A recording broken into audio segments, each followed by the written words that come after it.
یہ گنتی کے چند دن ہیں جو تم میں سے مریض ہے یا سفر ہے تو وہ دوسرے دنوں سے گنتی پوری کرے. روزے کا حکم جو ہے یہ 3 سٹیپس میں آیا ہے. جب مسلمان مکے میں ہوتے تھے طاقت ہوتی ہے، پریگننسی میں روزہ رکھ لیتی ہیں، نبھا بھی لیتی ہیں، اور بعضوں سے برداشت نہیں ہوتا. تو ہر انسان اپنی طاقت کو سامنے رکھ کے روزہ چھوڑ بھی سکتا ہے، رکھ بھی سکتا ہے. ان سارے معاملات میں آپ کا معاملہ اللہ کے ساتھ ہے. آپ دیکھ رہی ہیں میرا بلڈ پریشر اتنا ہائی ہو گیا ہے کہ بس مجھے اب لگتا کچھ ہو جائے گا، روزہ کھول دیں. اس وقت روزہ باقی رکھنا نیکی نہیں ہے. اسی طرح سفر میں آپ کو بہت زیادہ مشقت ہو رہی ہے، آپ دیکھ رہی ہیں کہ نہیں جی میں تو بے ہوش ہو جاؤں گی، کچھ ہو جائے گا، روزہ کھول دیجیے. اللہ تعالیٰ ہمارے ساتھ آسانی چاہتے ہیں، اللہ ہمارے ساتھ تنگی نہیں چاہتے. لیکن بعد میں ان کی گنتی پوری کر لی جائے اور ان کا کفارہ صرف آپ کو توفیق دے وہ روزہ رکھ لیجیے. اور ان لوگوں پر جو اس کی طاقت رکھتے ہیں فدیہ دینا ہے، ایک مسکین کو کھانا کھلانا. تو جو کوئی خوشی سے نیکی کرے تو اس کے لیے بہتر ہے، اور اگر تم روزہ رکھ لو تو تمہارے لیے بہتر ہے اگر تم جانتے ہو.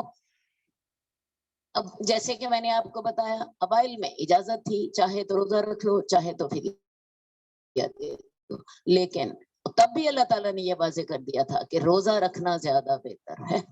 تو اب بھی کوئی عورت پریگننسی کی وجہ سے روزہ نہیں رکھتی، دودھ پلانے وقت کی وجہ سے نہیں رکھتی، یا وہ اپنی بیماری کی وجہ سے روزہ نہیں رکھتی، بعد میں اس روزوں کی مدت پوری کر لے. اب ایک صورت اور ہوتی ہے، بعض اوقات کوئی ایسا مریض ہوتا ہے کہ جس کی مرض کی سے تندرستی کے حالات نہیں ہوتے. مثال کے طور پہ کوئی 80 سال کا بوڑھا ہے، ہمیں پتا ہے اب اس کو اتنی طاقت نہیں ہوگی کہ یہ اپنے روزے ان کی قضا دے سکے. اس کے لیے پھر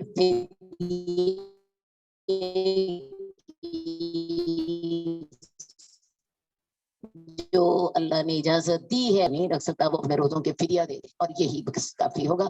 لیکن اگر ایک جوان آدمی 30 سال کا بیمار روزے چھوڑتا ہے تو اس کو چاہیے کہ اللہ تعالیٰ جب اس کو صحت دے روزے پورے کر لے. لیکن اگر اس کی بیماری ایسی ہے کہ جس کے ساتھ اس کو صحت نہیں ہو سکتی، مثلا آج کل کی بیماریاں بعض ایسی ہیں، بلڈ پریشر ہے، شوگر ہے، جو ساری عمر کے ساتھ چلتی ہیں، تو پھر وہ ان کا فدیہ دے دے. تو یہ اللہ تعالیٰ نے دونوں جب تک طاقت ہے. اور اگر طاقت نہیں ہے، بیماری ایسی ہے کہ آپ کے ساتھ یا مثلا کئی لوگوں کو کڈنی کا پرابلم ہوتا ہے اور اس کی وجہ سے وہ پانی نہ پیے تو ان کا گزارا نہیں ہوتا، ان کو درد شروع ہو جاتی ہے. ایسے بوڑھے جو صحت مند نہیں ہوں گے وہ بھی اپنے روزوں کا فدیہ دے دیں، وہ فدیے سے فائدہ اٹھا لیں، ورنہ زیادہ بہتر یہی ہے کہ روزوں کی قضا دی جائے. رمضان کے مہینے میں قرآن نازل کیا گیا، وہ لوگوں کے لیے ہدایت ہے اور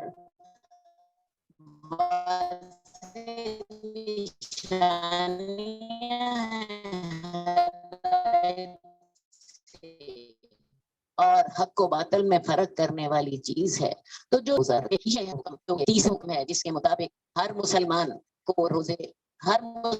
پر روزے فرض ہیں. میں گنتی پوری کرے. اللہ تمہارے ساتھ آسانی چاہتا ہے اور تمہارے ساتھ تنگی نہیں چاہتا، اور تاکہ تم گنتی پوری کیا کرو اور تاکہ تم اللہ کی بڑائی بیان کرو اس بات پر جو اللہ تعالیٰ نے تمہیں ہدایت دی ہے، اور تاکہ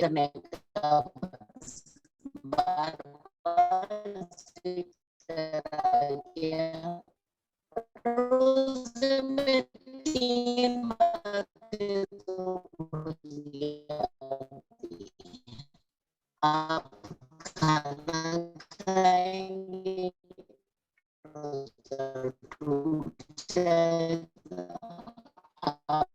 پانی پیئیں گے قطرہ بھی آپ کے اندر چلا جائے گا. 2 مہینے روزے 2 مہینے کے روزے حدیث سے.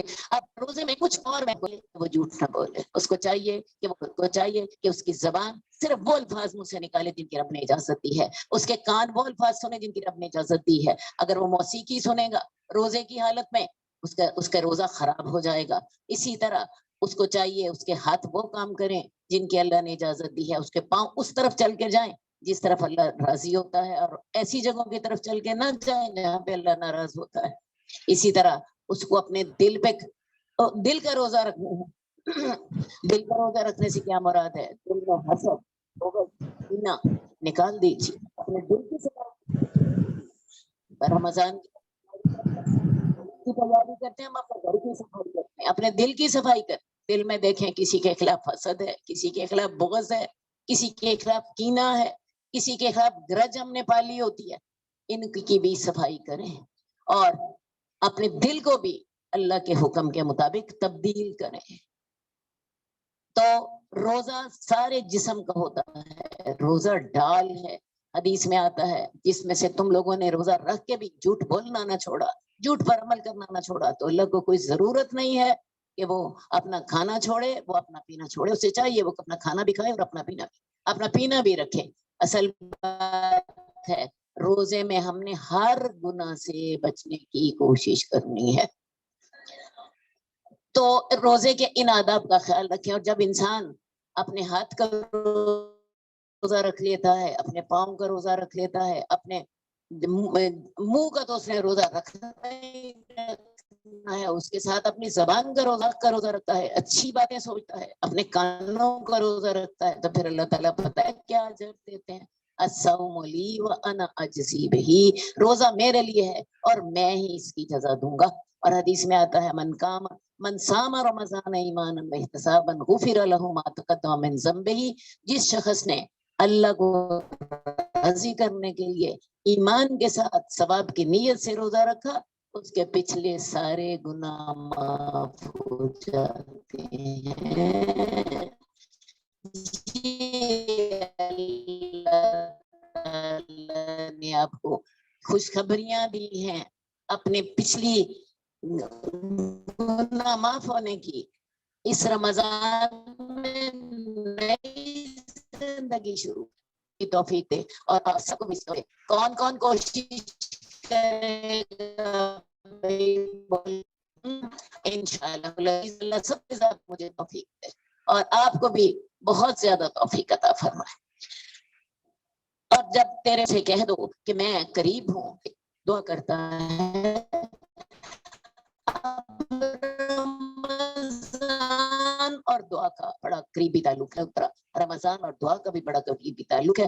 تو میرے بندے پوچھتے ہیں کہ ہم دعا کیسے کیا کریں، تو ان سے کہہ دو میرے سے ڈائریکٹ دعا کریں بغیر کسی واسطے کی، میں جواب دیتا ہوں دعا کرنے والی کی دعا کا۔ جب وہ مجھ سے دعا کرتا ہے، شیطان نے ہمارے دل میں ڈال دیا ہے کہ جی ہم تو بڑے گناہ گار لوگ ہیں اور اللہ تو اپنے پیارے بندوں کی دعا سنتا ہے، اس لیے وسیلہ ڈالو فلاں پیر کا، فلاں فقیر کا، فلاں نبی کا، فلاں حضرت فاطمہ کا، اور یا رسول اللہ صلی اللہ علیہ وسلم کی زلفوں کا، آپ کے جوتوں کا، مدینے کی خاک کا، اور پتہ نہیں کس کس چیز کا۔ تو میں آپ کو بتاؤں یہ باتیں ان کا کوئی تعلق ہمیں قرآن اور حدیث سے نہیں ملتا۔ میں آپ کو چیلنج کرتی ہوں کہ قرآن مجید میں بے شمار دعائیں آتی ہیں، کسی میں بھی اللہ نے وسیلہ ڈال کے نہیں ہمیں بتایا۔ حدیث کی بے شمار دعائیں ہیں، کسی میں بھی وسیلہ نہیں ڈالا۔